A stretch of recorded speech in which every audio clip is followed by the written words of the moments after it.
Hi. Good morning. I'm not going to make you shout hey all together. Don't worry. Go on. That's good. Sorry, man. I'm not American. Obviously. Hey. Sorry. I just came from the US. Well, through Argentina. Never mind. Hi. My name is Rami Ismail. I'm one half of a Dutch independent developer known as Vlambeer. We are best known for games like Super Crate Box, Ridiculous Fishing, Lift Trousers, and Nuclear Throne. Let me set up something here. It's very early in the morning. Who plans this stuff this early? We're best known for those games, and we're also known for tools like DoPressKit, which is a free tool to help independent developers create press kits. DoDistribute, which is a free tool to help developers send builds to the press. DoToolkit, which is honestly just a website that has both of the other websites on it. And a thing called GameDev.world, which aims to bring information about game development to every major language in the world, starting with, besides English, also Portuguese, Spanish, Russian, Chinese, and Arabic. So that's what I do. They asked me to speak here at Pocket Gamer Connect, and I was surprised and honored. We're best known for 2 mobile games in the mobile space. We did Super Crate Box in 2012. That was a moderate success. It saved our company because we weren't doing very well back in the days. And then we did a little game called Ridiculous Fishing, which is a game about fishing with machine guns. In case you've never been fishing with machine guns, I can recommend it. We like to call it a simulation. It came out in 2013, and it did really, really well for us. It was a premium game, $2.99. It performed really well financially for a small studio like ours, and on top of that, it was named Best iOS Game in 5 years of App Store by Dutch Arcade. We won an Apple Design Award. We won Apple Best iOS Game of the Year, Best iPhone Game of the Year. And then we kind of didn't do much with mobile for a while. We're currently working on a game called Nuclear Throne, which is a game that is available now on Steam Early Access. It will come to PlayStation 4, and it will come to PlayStation 3, and it will come to PlayStation Vita, which is kind of mobile. And it's coming to Xbox One, and we've been working on that for 2 years. We've been working on that for a long, long time. So we kind of lost track of mobile for a little bit, but you know, I kept reading, I kept talking to developers. So I just kind of want to talk to all of you as like an old friend that, you know, we haven't seen each other for a while. So how are we all doing? It's because I'm not here to talk about me. I want to talk about you or the industry. You know, I want to like I heard something about a renaissance of like indie free to play, like Crossroad or something. I came up with a brilliant joke this morning, like, why did the hipster will cross the road? And then nobody on Twitter liked it. And I'm sad. And I heard something about card games. Hearthstone bring a lot of more traditional gamers over to mobile. It's really cool. A lot of people are playing that game on mobile, even though they could be playing it on their computer. That's cool. Heard some bad news about like stocks not performing really well and like layoffs and stuff like that. Really sorry to hear that. Increased discoverability problems. That's also really, really sad. Yeah, wow, mobile has grown up, hasn't it? Like, when we started Super Crate Box, mobile was a new thing. Like, everybody was talking about, like, disruption. Like, mobile was a new thing, it was disrupting everything. Nowadays, I just hear people talking about disrupting the mobile industry. It's like, we're disrupting disruption now. And like, in 5 years, I hope to be back, and I hope to hear lots of stories about how we're going to disrupt the disruptive disruption that happened in the past 5 years. But I still really, really like mobile. I look at it, I'm fond of mobile. I look at mobile and I see the purest possible expression of games are for everybody. Like everybody can play a game on a mobile phone. And I also see an expression of game development is for everybody. Everybody can make a game. If you wanna make a game, just get started. There's no real walls there. Let's get going. And yes, that also means that mobile is completely oversaturated, right? Like it's almost impossible to get a game in the public attention. And the big companies that are doing really well, their successes kind of conglomerated them and like put them in a position where they're successful because they're successful, which is great for them, really hard for everybody else. It's hard for indies Mobile's hard for indies right now. Like, it's really, really hard. If you try to name me like 5 mobile indie games that performed well in the last, like, what, 6 months, I'd have a hard time. There's a bunch of them that did pretty well, but I get to 4, almost 5, close enough. It's not impossible. I look at that and I see a reflection of the early games industry. It's kind of similar, right? Like, it was a gold rush, everybody jumped on it, then it turned out that, you know, if you work together, you can make bigger games. So people started making bigger games, and they started incorporating, and then they incorporated, and then they got bigger, and then the quality went up, and as the quality went up, the games got bigger, it got harder to compete, and as the quality went up and it got harder to compete, the prices went down, and then kind of everything fell apart, because you can't the prices can't keep coming down without losing quality. And then we've got the advantage here in the mobile space of having all sorts of ideas about how we can deal with that. We have like, what do we have? We have, I saw licensed games, that was really cool. But you have free-to-play now, that didn't exist back in the days, and you know, I was hating on free-to-play a few years ago, but I've seen some pretty decent examples of that. It's just a lot of new stuff. We've got the internet nowadays, that's not like back in the days. We've got incentivized video ads, which the first time I read that, I'm like, what does that even mean? But it exists. It's a different sport. If you go out of the mobile space for half a year, you come back, you don't understand a single abbreviation that's being used. And it's weird because like when last time I was in the mobile space, like very focused, it was like user acquisition. We were talking about ARPU, and I was making fun about ARPU or whatever. How do you even pronounce that? Like, do we just say ARPU, then ARPPU? Like, I always kind of imagine like an investor, like somebody who has to pitch to an investor, being like, ooh, our average revenue per user is pretty low. What if we only count the people that do stay? That number will look much nicer.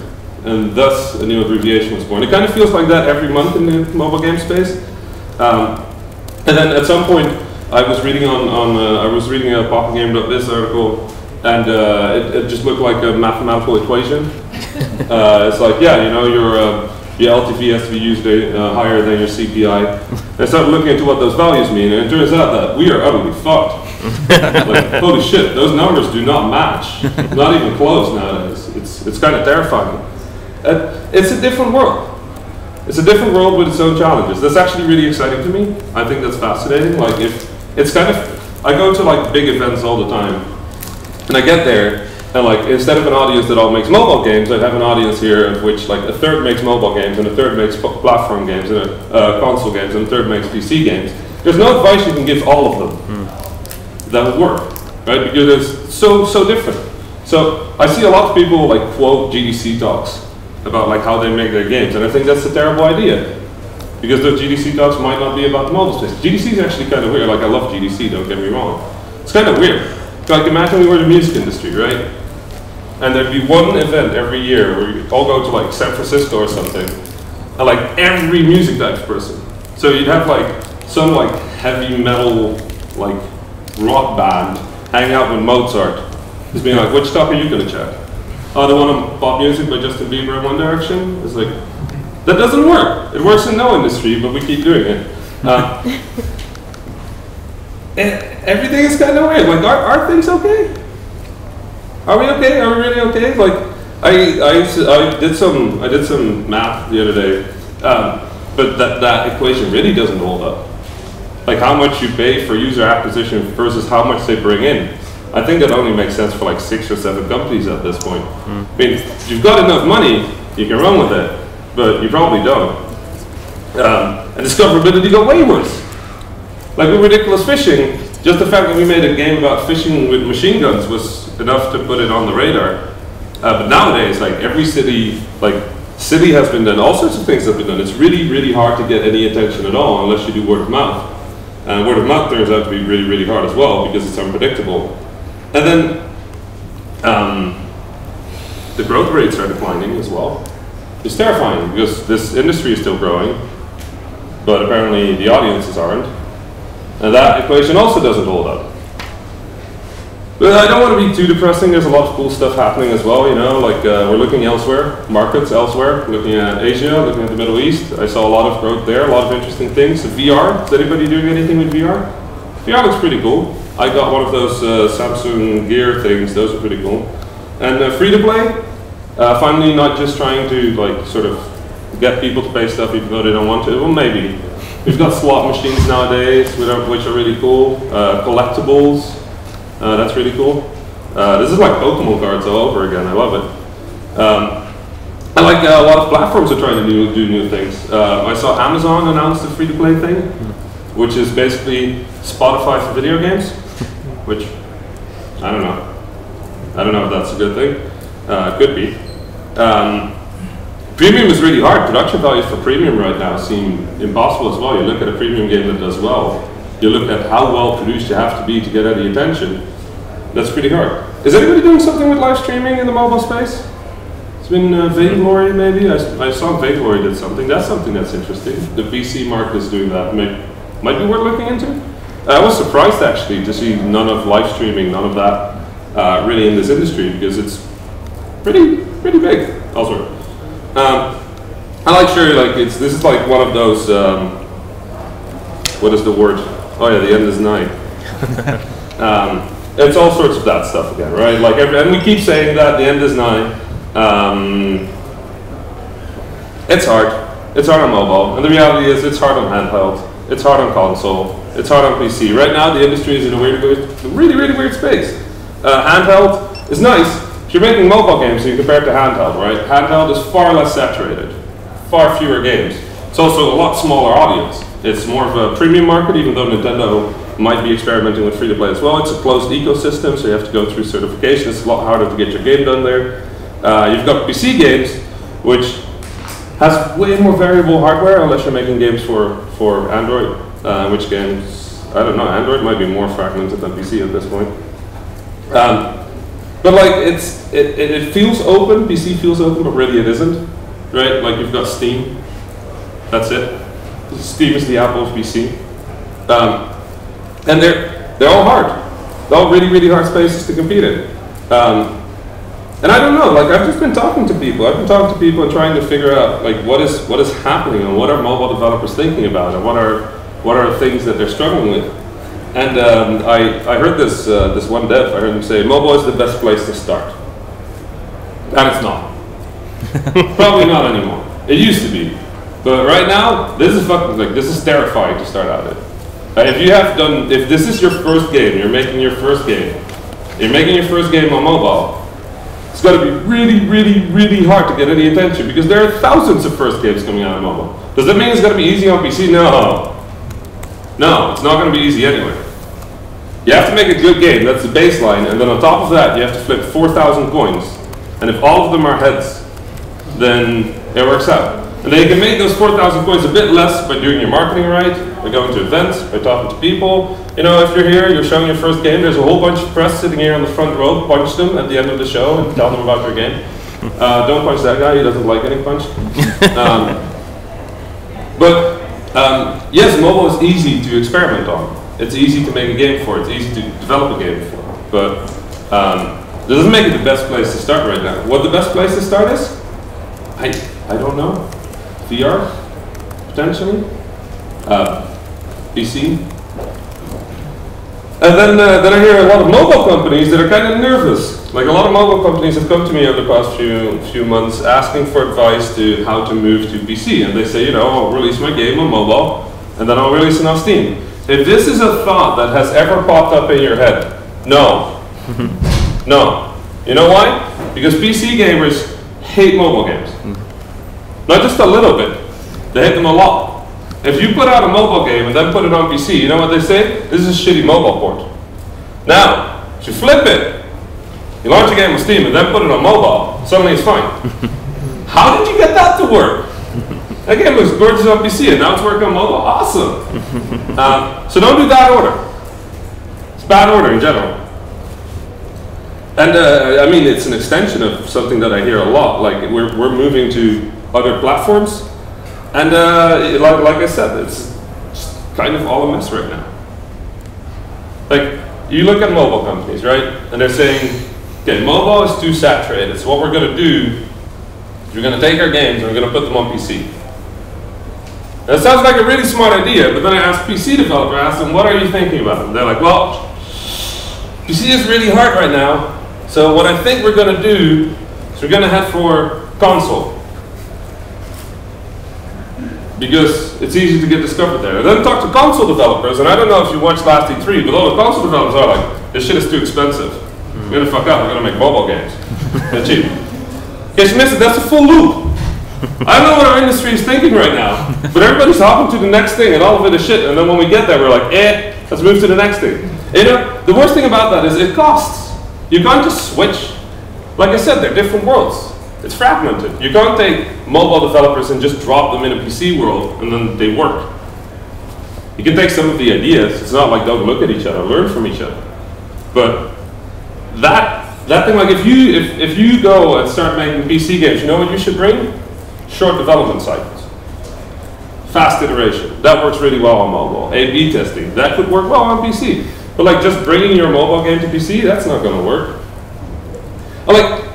The thing that happened is really simple when you think about it. We used to have this industry, right? And it was about this big. I didn't make a graph for this. This is a terrible idea. I don't like graphs. It was about this big. Okay, let's say it was this big, and it was split up in basically two parts. You had AAA, which was one half, and then you had mid-budget games. So you had like Wipeout, and they had like this shitty Wipeout knockoff that I forgot the title of, right? And Wipeout would be $60 or whatever, and then the other one would be $30, and I'd always buy that one because then I could buy two shitty knockoffs, and that'd be great. As a kid, that was awesome. And then what happened is indies started happening. So people started making their own games, own little small games, and at first it was really small, and then at some point it started growing, and at some point it started growing so much that it started pushing away that middle segment. The middle segment had nowhere to go. Because you can't compete with indie because they don't need food, apparently. And you can't compete with AAA because they've got too much money. So the whole middle segment fell out. And then meanwhile, mobile was coming up, and instead of pushing into those two, it just started pushing out. So instead the industry was like bigger and bigger. That was awesome. At some point it turns out that this thing can't keep growing. It doesn't just keep growing. We're seeing that right now. That growth is slowing down. And in the meanwhile, what happened between indie and AAA is that a lot of indies are now feeling that sort of like that oversaturation, so they're pushing up into what used to be the middle niche. So you're getting a new middle niche. So now we've got 4 groups that are all growing, but an industry that is not growing. I don't know how anybody thinks it's sensible to hop to another thing, and then that'll work out. Because that's not how it works out. If it works out, we're going to have to grow this entire thing. And then suddenly looking at other places in the world, it's a really smart idea. But moving between platforms, that's not going to help you. And like, honestly, like, the end is always nigh. Like, I've heard this same conversation. If you read back to the history, if you just watch talks from like 10 years ago, the end was nigh 10 years ago as well. And it was nigh 5 years ago, and it was nigh 7 years ago, it was nigh 3 years ago. Everybody always keeps saying that we're utterly, utterly destroyed, and this is not going to work. I'm not saying that. I don't want to say it. I'm just saying it's hard.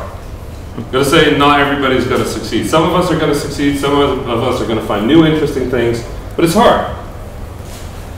And the other thing that I really want to say, having given like quite a lot of talks, is there is a danger to talks. Okay? There's a very big danger to talks, and it's really simple. This industry moves really, really fast. Not just a little fast, like really fast. So by the time somebody can pull together their thoughts and figure out what went right, and like vocalize that in a talk, that information is kind of old. The stuff that we talk about here on stage today are things that worked when they worked. They might not work now. So the information you get today, I'm not saying it's useless. I'm saying it's very useful. Find the trends. See the things that work. See where things are developing. Don't take them for truth. They're not truth. They're one truth for one studio. They're the truth for the people that are there on the stage. That's the thing that happened. But that's the thing that happened a while ago. Today is not that while ago. If you give a talk, when I gave a talk about the press a few years ago, I gave a talk about the press in 2014. I didn't even mention at that point live streaming. and I'm in console computer, where live streaming is huge. Because by the time I gave the talk, you know, when I started thinking about the talk, live streaming wasn't a thing. That's how fast it goes. Now it's the biggest, one of the biggest things you have. So there's this great interview that Matt from Hipsterville, let's loop back to what Hipsterville, did, where he said that a lot of Frosty Road is inspired by Flappy Bird, right? But not by Flappy Bird, by the ideas behind Flappy Bird. They looked at the game and they didn't look what did Flappy Bird do and then copied that. They looked at what is Flappy Bird trying to get at? Like what is that thing that made that work? And how can we create a game that is like that but not that? How can we make a game that is built on the same foundations but isn't Flappy Bird? And that's what I want you to do with the talks today. I want you to go to the talks and not listen to them. I want you to like flat out ignore everything anybody says. I want you to take the information you get and in your head build a new framework and then work with that. Because if you're just going to listen, it's not going to work. Because the people that are here, honestly, are probably going to be people that had a success. They're probably people that did something right at the right time, and it might have been luck, it might have been hard work. It's probably also hard work, but it's probably also luck, it's probably also being at the right place at the right time. If I started today, if I made Super Crate Box today, I wouldn't be standing on a stage in 5 years. Nobody would give a shit. 5 years. That's it. So, also keep that in mind. The industry is not in a spot where it's worth worrying about. Like it's not, we're not doomed, right? But you have to realize that if you're starting out today, that a few years ago it was possible to go from zero and just kind of like grow upwards, and it was nice. Nowadays, if you want to do that, there's a jump. If you want to make it, you're going to have to take a running start and jump. Anyway, there's not a lot. I mean, people ask me for like, what is like the one tip, right? What is the one tip for people in the games industry? And there's not a lot of things that seem to be global advice or advice that applies to everybody. So I've been looking at the industry and I've been trying to read up and I've been trying to figure out, I've been thinking, what seems to be the biggest trend right now? And I figured it out. It's make slot machines. I heard Konami was doing it. They're making pachinko machines. Destiny is doing it, because that game is a slot machine. And Crossy Road, also a slot machine. Apparently, the big secret is make slot machines. But then again, maybe that's a fad too. Thank you.